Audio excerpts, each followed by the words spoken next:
Qué bueno estar nuevamente con todos, cada quien desde su hogar, teniendo un tiempo de altar familiar. Mientras pasan estos segundos, sería bueno invitar a toda la familia, a los hijos, al papá, a los hermanos, para tener este tiempo en familia y en adoración al Señor. Vamos a tener unos minutos de adoración y queremos compartirlo, queremos conectarnos con el Espíritu Santo, tener un momento especial de conexión, vivirlo con Él y con la familia. Por eso lo invitamos en estos minutos a que vivamos un tiempo de adoración al Señor.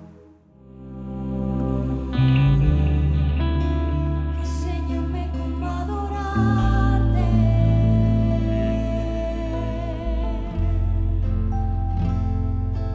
Déjame entender que somos uno tú y yo. Déjame entender que somos uno tú y yo. Enséñame cómo adorarte.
Qué bien que vivimos un tiempo de adoración. Espero que hayan recibido alguna dirección de Dios, una palabra.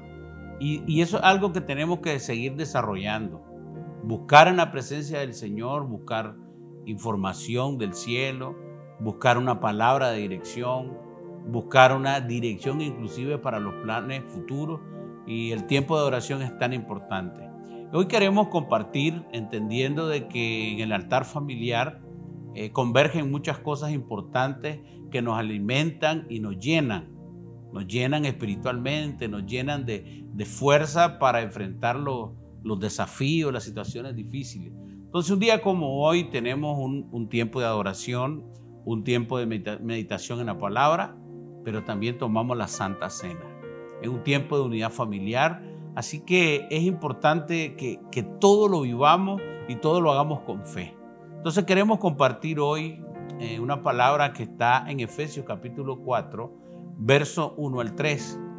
Y voy a pedirle que de lo más profundo de su corazón pueda conectarse, pueda poner un poquito de atención, porque creo que el Señor le va a hablar en puntos muy importantes en su vida familiar, en su vida matrimonial, pero también en lo que tiene que ver con el desarrollo en la sociedad, en las áreas laborales. Y dice así, Efesios capítulo 4, verso 1 al 3. Y está hablando el apóstol Pablo. Yo pues, preso en el Señor, os ruego que andéis como es digno de la vocación con que fuisteis llamados, con toda humildad y mansedumbre, soportándoos con paciencia lo uno a lo otro en amor, solícitos en guardar la unidad del Espíritu en el vínculo de la paz. Es importante ver cómo es que Pablo siempre hace ese énfasis en servir al prójimo. En varias de sus cartas él habla de proteger al hermano débil, de ser un ejemplo. Y aquí habla de la importancia que es soportándonos entre nosotros, la importancia que es servir entre nosotros con humildad, con mansedumbre. Y es que muchas veces es normal que como personas tengamos diferencias. A mí en lo personal, debido a mi carácter, a veces me cuesta entrar con otros, o a veces hay días que me es difícil tratar con otras personas, pero siempre tengo que recordar que tengo que tratar a los demás como a mí me gustaría que me trataran. Es uno de los mandamientos que dio Jesús, que tratáramos y amáramos al prójimo como a nosotros mismos. Y aquí podemos ver cómo es que Pablo busca que los creyentes de Éfeso lo pudieran aplicar, que trataran a los demás como ellos quisieran ser tratados, que los trataran con mansedumbre y siempre con amor, porque él siempre hacía ese énfasis también en amar a Dios y en amar al prójimo. A mí me impresiona ver en esta lectura la palabra vocación, que significa a lo que nosotros fuimos llamados, a lo que nosotros tenemos que representar. Y me gusta mucho lo que decías, que al igual que Jesús, que decía primeramente amar a Dios sobre todas las cosas y luego amar a nuestro prójimo. Y esa es nuestra vocación, amar a las demás personas y tratarlos, como decía en el versículo, siendo humildes, siendo mansos, soportándonos uno a otro en amor y sobre todo guardando la unidad con cada una de las personas. Y algo a lo que se refiere el Evangelio. El Evangelio se trata de amar al prójimo como a ti mismo también. Se trata de todas las palabras que nosotros decimos, de todo lo que leemos en la Escritura, llevarlo a una práctica y permanecer constantemente llevándolo a una práctica. A mí me gusta muchísimo esa expresión, solícito en guardar la unidad, porque eso es una clave, la unidad en la familia. La unidad en la familia nosotros debemos de guardarla, porque con la unidad que nosotros vengamos y se lo proyectemos a las demás personas, eso es parte del testimonio de que estamos tratando de guardar el vínculo de paz, y eso lo vamos a hacer solo buscando del Señor, y lo tenemos de tratar de hacer entre nosotros primeramente. Cuando nosotros como familia estamos unidos, nosotros proyectamos hacia los demás esas cosas. Y esas cosas son testimonios de que Dios está haciendo algo en nuestra vida, está uniéndonos en uno solo. Eso es clave, para mí es muy clave, el vínculo de la paz reflejado en la familia. La carta a los Efesios tiene 6 capítulos.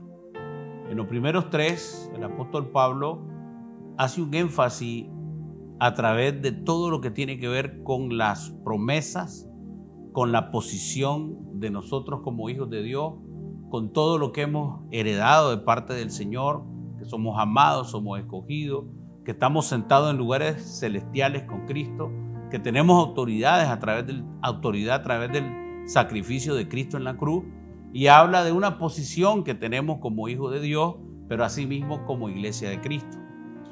En el capítulo 4, Pablo está haciendo énfasis de la necesidad de estar unidos, que somos un cuerpo, que somos la iglesia de Cristo, que en nuestra casa tenemos que estar unidos y que en todas las expresiones de nuestra vida como hijos de Dios tenemos que mostrar la unidad.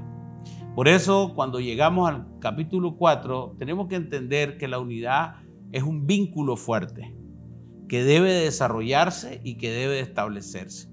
Y hoy queremos compartir 4 puntos importantes que nos van a ayudar a establecer la unidad, que son características de una iglesia establecida en Cristo Jesús, que son características de un cristiano establecido en Cristo Jesús, que son características de una familia que tiene como fundamento a Cristo.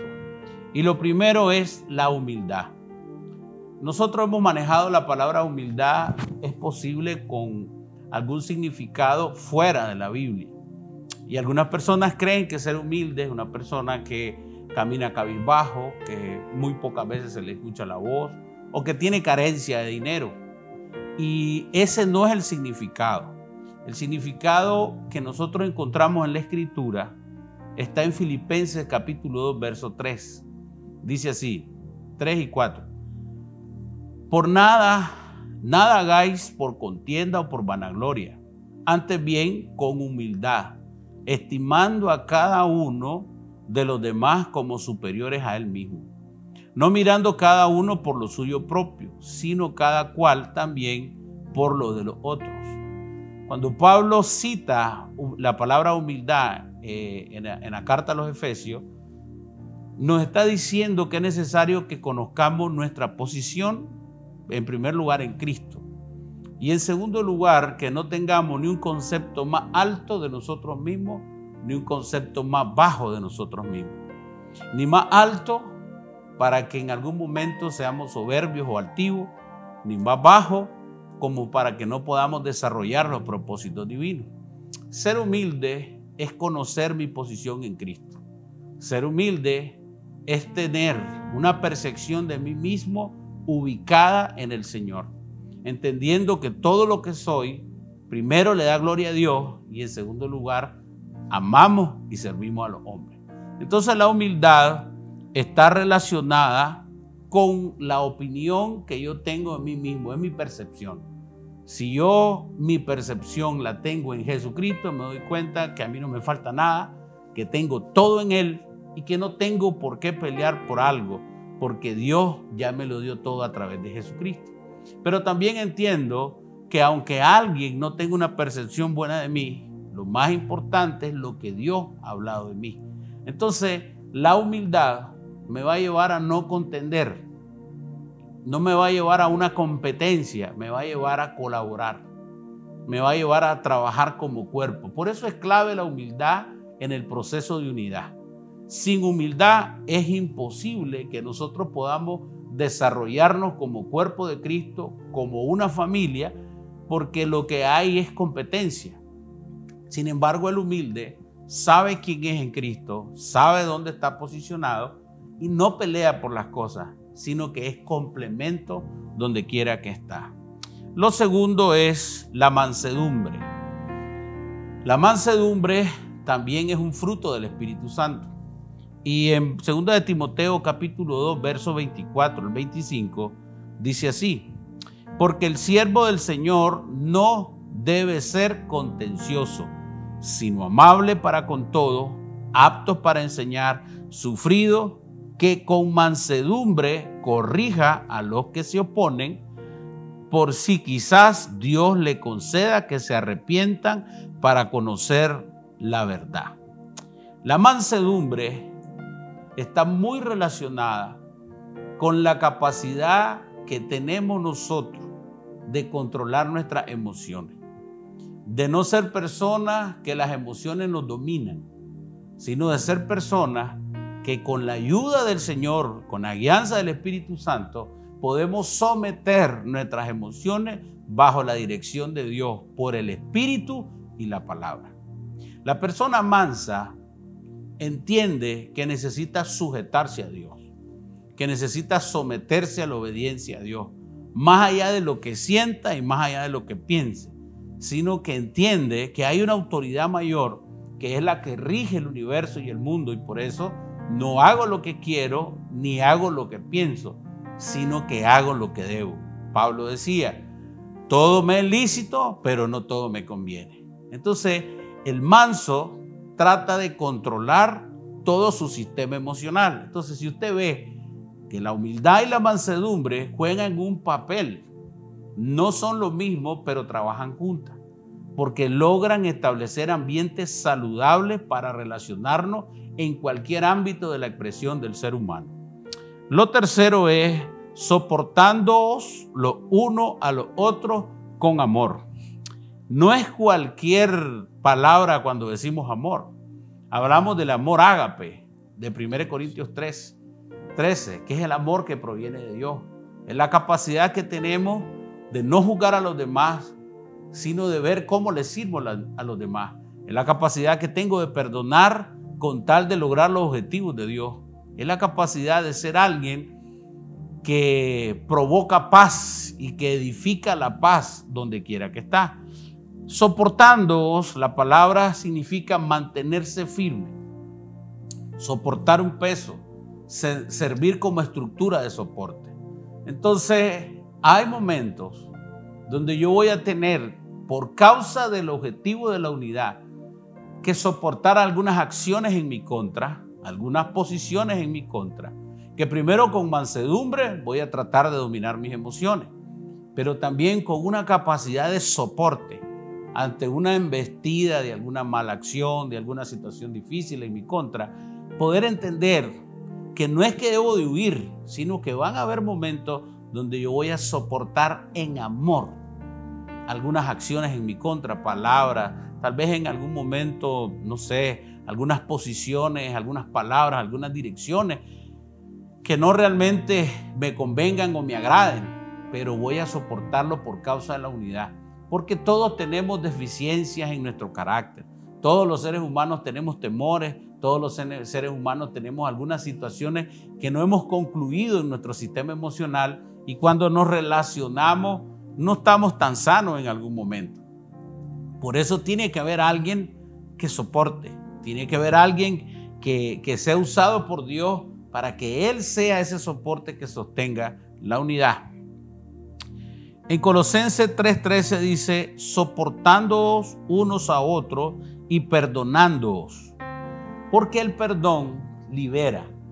Van a haber momentos que en las relaciones familiares, en las relaciones en la iglesia, en las relaciones laborales, no haya más que perdonar, porque el perdón nos va a dar la oportunidad de soltar, de liberar una situación tensionante generada por una ofensa que literalmente vuelve la relación otra vez a cero. Por eso van a haber algunas personas con las que vos decís, yo ya no soporto, pero la Biblia dice, hay que soportarnos en amor. Y una de las formas de soportar es aprender a perdonar. El cuarto dice, sean solícitos en guardar la unidad en el vínculo de la paz. La palabra solícito está relacionada a ser alguien disponible, a que tenga una prioridad en mi corazón, en mi estilo de vida, en mi forma de hacer amigos, en mi forma de relacionarme, en buscar la unidad. ¿Por qué? Porque la unidad, como dijo Jesucristo en su oración en Juan 17, Él pedía que nosotros fuéramos uno con Él y que mostráramos el amor de Dios a través de la unidad, para que el mundo sepa. Una de las mayores testimonios que un hijo de Dios, una iglesia, una institución, una familia puede testificar la obra de Jesucristo en su vida es la manera que nos comportamos en unidad. Entonces, la solicitud quiere decir la disponibilidad siempre de ser humilde, de soportar, de ser manso. esa disponibilidad consciente que en todo momento yo voy a abrirme a la oportunidad para ser alguien que busca mantenernos en unidad, en el vínculo de la paz, en el puente, en la unión que es la paz. La Biblia dice también que seamos pacificadores. Entonces debemos de buscar siempre como hijos de Dios cómo las relaciones y los diferentes ambientes en los que nos movemos, ser yo alguien que provoca paz. Apartarme de todo ámbito que no traiga la unidad, porque donde no hay unidad, el enemigo levanta su edificio. Por eso nosotros tenemos que ser diferentes. Entonces, cuando Pablo está hablando aquí, dice, ok, como iglesia del Señor tenemos que reflejar unidad. Y van a haber algunas cosas. Vamos a tener que ser humildes. O sea, conoce bien tu posición en Cristo. No tengas un mayor concepto ni un menor concepto de ti mismo. Sé manso, domina tus emociones. A través de tu relación con el Espíritu Santo, a través de conocer la palabra, domina tus emociones. Aprende a soportar a los demás en amor. Más allá de todo, de las ofensas, de las circunstancias, sé alguien que eres una estructura para soportar y generar unidad. Y por último, sé disponible en todo momento a generar ámbitos de paz, porque ahí el Señor va a ser glorificado con la forma, con el testimonio que nosotros demos. Por eso esta enseñanza es clave y es importante para que las familias sean sólidas, establecidas en unidad. Hablar de unidad no es solo tomarse de la mano, es un proceso donde tenemos que ser humildes, mansos, aprender a soportarnos y siempre ser solícitos para guardar la unidad.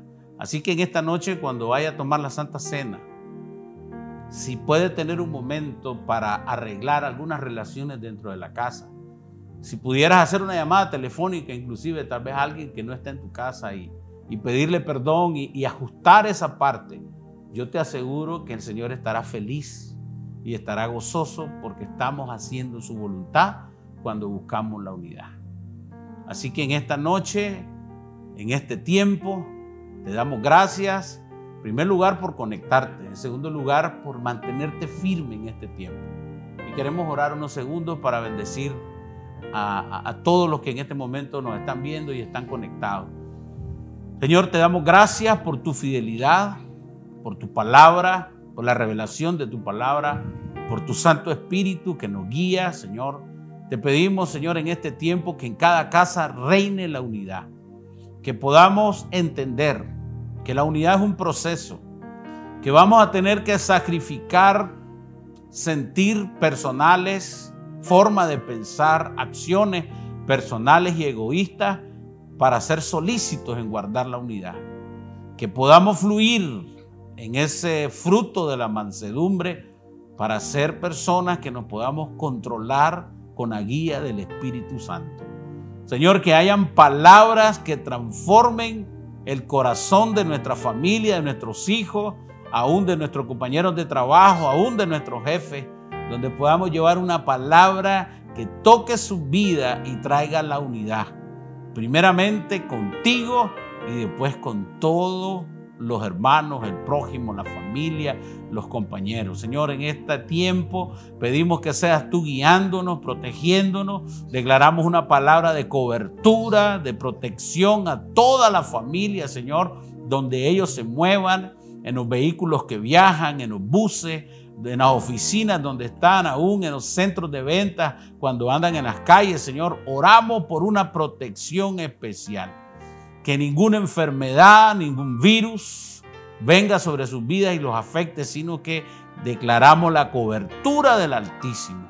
Que el Señor los bendiga y los guarde, que el Señor los vea con agrado, que el Señor abra el buen tesoro del cielo a favor de ustedes y que el Señor traiga misericordia y paz a toda la familia de esta nación. Te lo pedimos en el nombre de Jesús. Amén. Amén.